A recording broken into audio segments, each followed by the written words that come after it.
Ibinabala ni Senador Bongo na posibleng magkagulo pag ipaaresto na si dating Pangulong Rodrigo Duterte ng International Criminal Court.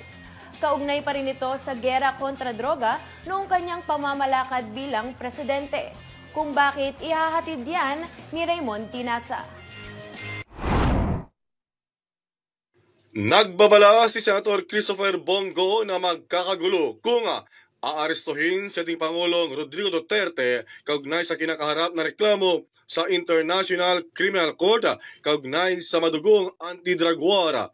Reaksyon nito ni Go sa sinabi ni dating presidential spokesperson Harry Roque na mayroon umanong impormasyon si Duterte na maglalabas na ng arrest warrant laban sa kanya ang ICC. Sinabi ni Go, hindi papayag si Duterte na aarestuhin siya sa Davao, lalo wala naman daw jurisdiksyon ang ICC sa Pilipinas.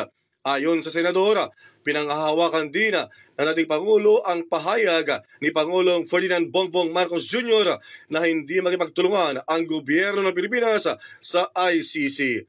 Samantala, normal at mukhang hindi naman daw nababahala si Duterte sa balitang pag-aresto sa kanya ng ICC at mukhang mas nag-alala pa raw si Roque.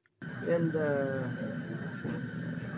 papasok ka rito, arestuhin mo yung former president sa Davao without cooperation, without coordination. Yun, magulo yun. Papa-aresto ba naman yun si former president? Ako, si Raymond Tinasa para sa Kwentong Politiko.